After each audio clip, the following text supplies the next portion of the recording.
When we were planning our trip to Koh Samui, I'll be honest, we weren't convinced it was the right destination for us. Over the years, we've realized that some of our favorite food experiences haven't happened in the big tourist hotspots. They've happened in quieter neighborhoods where local restaurants are cooking for the people who live there every single day. We were traveling in July, when much of Thailand experiences its rainy season. Because Koh Samui sits in the Gulf of Thailand, it was one of the best places to visit at that time of year. But with tourism having grown so much over the last decade, we wondered whether we'd still be able to find the local side of the island we were hoping for. So instead of ticking off the famous attractions, we gave ourselves a challenge. Could we spend 2 weeks searching for the places where locals actually eat? Could we find incredible southern Thai food without paying tourist prices? And was that side of Koh Samui still easy to discover? After 2 weeks of exploring the island, I think we found our answer.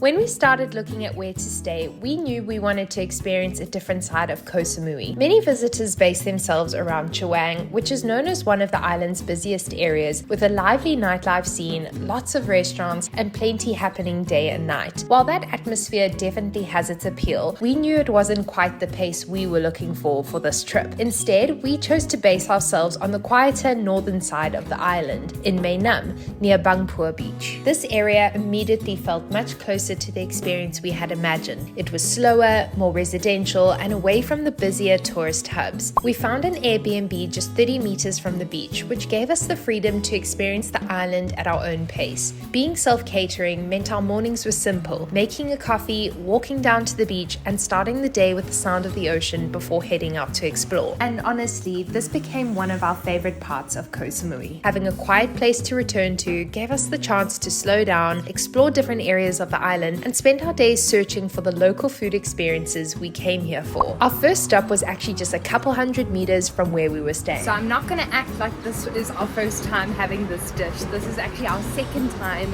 coming here to try this pork leg and rice, and it's absolutely delicious. So I had to bring you guys along. Whoop! Oh man, look how tender that looks. I found this place on Google Maps when I was kind of searching for places around our area where we were staying, and I wanted to find local, really delicious food while we were here. I was a little bit nervous about a lot of westernized restaurants or Western restaurants along the main beaches, and I was like, well, I didn't come all the way to Thailand to have a burger and chips or fish and chips. I want to have really good Thai cuisine, and this is something very different. And I wouldn't, when I saw it, I was like, it doesn't really sound Thai, but because I'm very used to hearing like pad Thai and dry southern Thai curry, but this just like sparked my interest. I was like, sounds delicious, it sounds super simple. And so we're here. This is our second time coming here because the first time was so delicious I actually couldn't put it into words. Oh, I don't even know how to describe it, it's just so good. Order right at the front of the restaurant where everything is prepared alongside the pavement. They only serve one dish here, and in my experience, that's a very good sign. Each plate starts with a generous serving of rice before the owner gently pulls apart the braised pork leg. It doesn't even need slicing. The meat is so tender after simmering for hours in a fragrant broth with spices and aromats that it simply falls away from the bone. She piles the generous portion onto the rice, making sure you get a little bit of everything: the beautifully tender meat, some rich melt-in-your-mouth fat, mustard greens, pickles, and a soy braised egg. On the side, she serves 2 small bowls, one filled with that rich braising broth, perfect for spooling over the rice, and the other with a tangy chili sauce. So together you've got rice, this beautiful tender pork leg with a bit of fat. The rice is pretty much the carrier. Then you've got this soaked boiled egg, which adds creaminess. And then you've got the pickle on the side, which is like super salty and crunchy, so great texture. Besides the pork being the star of the dish, I absolutely love the chili vinegar. It's zappy, it's zingy, and together it makes the perfect mouthful. Another star of the show, if it couldn't get any better, is they give you a little bowl of the actual braised liquid that you can then pour over to add a bit more juiciness. And it's basically slightly sweet, very umami, not too salty, and that's where the pickles come in and make it so delicious with its saltiness and crunchiness. There's just so many flavors here that make it such a well-rounded, balanced dish. And I think that's the beauty of Thai cooking. Everything is always so balanced. So good. Okay, I've been talking too much. Look at Josh's plate.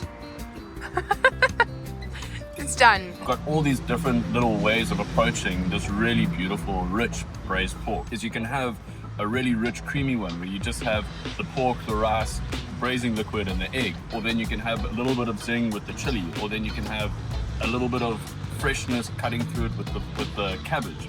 So there's all these different options. So each mouthful is actually a different experience, which is really like, I love that.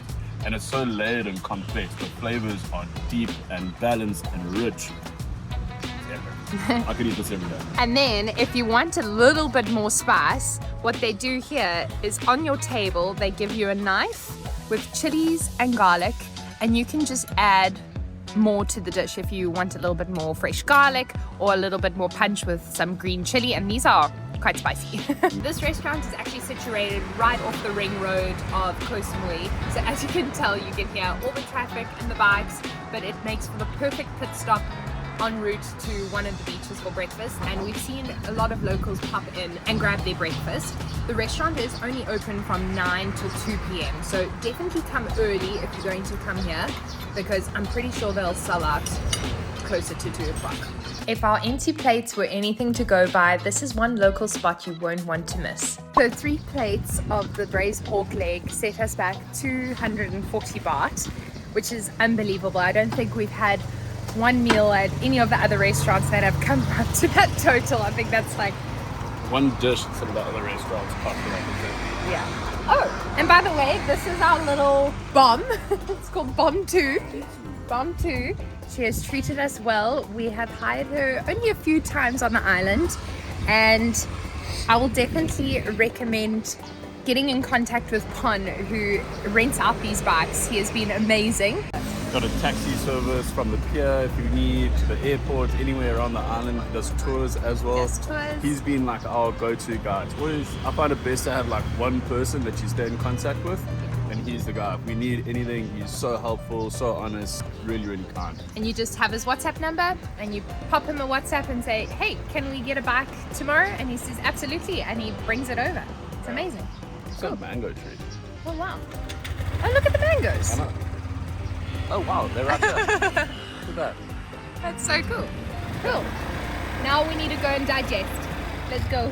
While we spent a lot of our trip searching for local restaurants, that doesn't mean we only ate local. One of the things we loved about Koh Samui was just how much variety there was. Whether you wanted a simple roadside meal for a few baht or spend the day by a beach with great food and a view, the island really had something for every kind of traveler. On the days we weren't out exploring, we found ourselves returning to Cape Away Beach Bar, just west of Bantai Beach. It was a minimum spend of 800 baht per person, which at first might sound like a lot, but considering that it covered your food, drinks, paddleboard or kayak hire, and a lounger for the entire day, we genuinely thought it offered great value. What surprised us most was actually the food. Even though it wasn't the type of local restaurant we'd been searching for, they still served dishes from all over Thailand. We completely fell in love with their khao soi, a rich, creamy northern Thai curry noodle soup that quickly became one of our favorite meals. The beach itself was another reason we kept coming back. It was quieter than many of the others we visited. There were no rocks, you could swim a long way out, and the natural shade made it easy to spend an entire afternoon there. More often than not though, we found ourselves back on Bob, heading out in search for yet another local dish. This discovery actually happened completely by chance.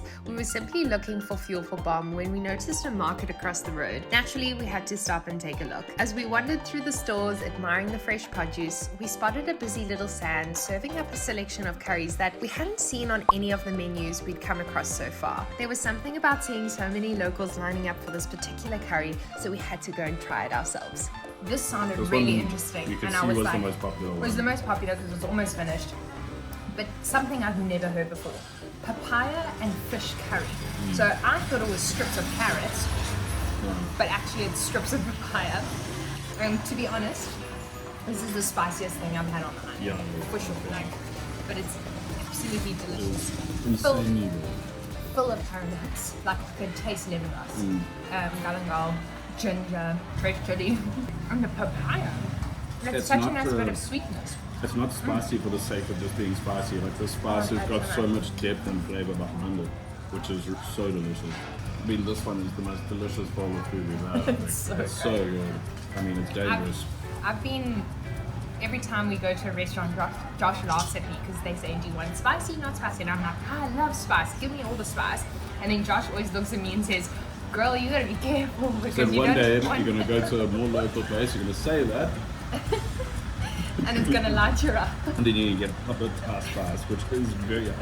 Ooh. This is rough. I mean, it's so delicious. I could eat 2 bowls of that, but it is hot. So good. I'm picking up a sweat for sure, and I don't usually sweat with spice. Usually just my nose runs, but now I'm I sweating. sweat when I eat a bowl of cereal, so... The papaya is a little bit crunchy, but it's still like ripe. It's not like a green papaya. You can still see it bright orange. It's retained its color. If you're looking for traditional Thai curries with the kind of spice levels locals love, then Grandma Noo's curry shop is definitely worth a stop. Here you can choose from a variety of homemade curries at just 30 baht per bowl. This was officially the cheapest meal we had on the entire island. And after a few days in Koh Samui, we already felt like we were starting to discover the side of the island we had hoped for. The everyday places where locals come to enjoy simple, delicious food. With full stomachs, it was time to continue exploring, at least until our appetites returned.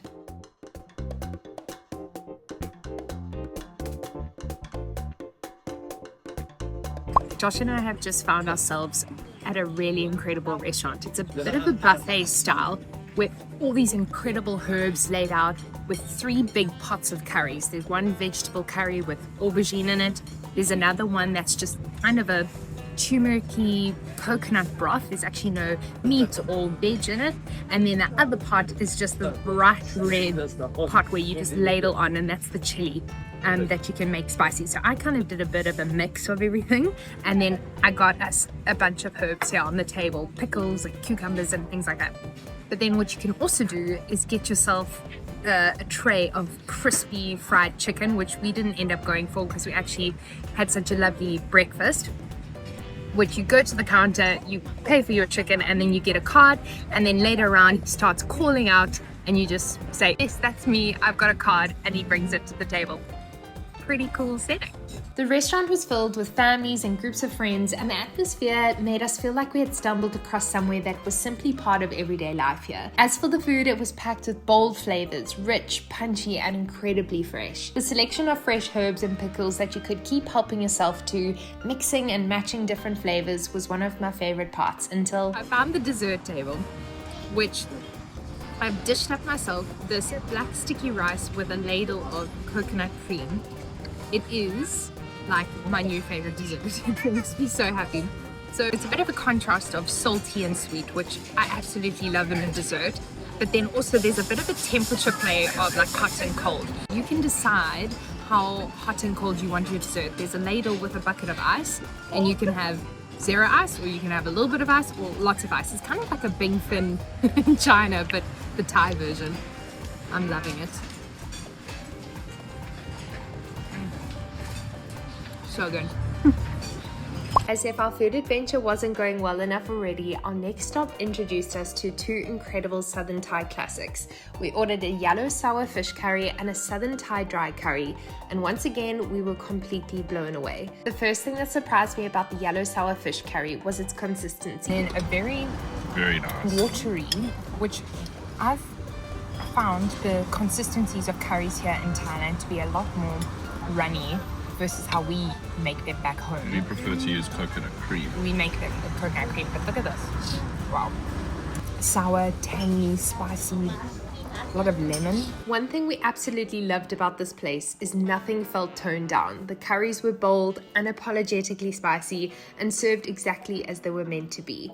Just you say, I want that curry, and the spice level is what it is. So it's amazing. It's amazing. And something I love and would love to maybe incorporate back home in China is having fresh herbs on our table.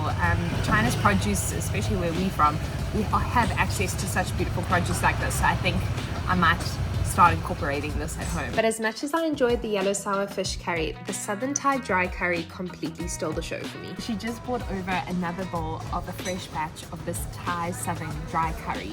And to be honest, it's one of my favorite curries that I've had on the island for sure. Why I love it so much is because it's just got so many aromats. I mean, you can taste the ginger, the chili, the garlic, and it's super punchy, whereas sometimes the curries with the coconut milk or cream kind of dial it back a little bit, but here you're getting all the flavors. Is it like a red curry or a yellow curry? I would say it's like more of a yellow curry. It's like got a bit of sourness to it. Hello, The categories. You're going crazy.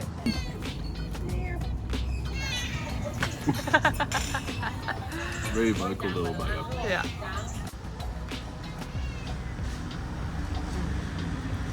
I don't even know how to describe it. It's just like heaven. It's so good. I can't claim that we found this spot on our own. This one is all thanks to Amy's recommendation, Blondie in China, and we are thoroughly enjoying it, particularly this dry southern Thai curry. If you are coming to Koh Samui, definitely put this place on your list and come and try out the dry curry. Located in Chaweng, it's much easier to get to and still incredibly affordable. Each curry costs around 70 to 80 baht, making it a great option if you're looking for traditional southern Thai flavors without the high tourist price tags. Beyond the restaurants we discovered, we also had the chance to dive deeper into Thai food culture by taking a cooking class, so we could bring some of those flavors back home with us to China. We joined Koh Samui Cooking, where we started the day exploring the Big Buddha market, choosing fresh ingredients and learning how to create a feast of Thai dishes. The family shared their recipes, cooking techniques and the stories behind the food, making it such a special way to understand the flavors we had been enjoying throughout our trip. After 2 weeks of exploring Koh Samui, I think we finally found our answer. Yes, you can still find the local side of Koh Samui. You can find incredible southern Thai food, bold flavors, and dishes that haven't been toned down for tourists, all without spending a fortune. You might have to look a little harder, drive down a few smaller roads, or step away from the main tourist areas, but those places are still there. And honestly, that's what made our time in Koh Samui so special. It wasn't about avoiding the popular side of the island. It was about discovering all the different layers that make Koh Samui what it is. I have also linked every place we visited in the description below, along with the Google Map pins, so you can easily add them to your own Koh Samui adventure. And that brings us to the end of our Koh Samui adventure. Thank you guys so much for watching and being a part of this trip. We have just arrived at the pier to head back to the mainland. It has been the most incredible holiday and we are feeling super relaxed and ready to head back home. Thanks so much for watching. Don't forget to like, comment and subscribe, and I'll see you in the next one. Bye!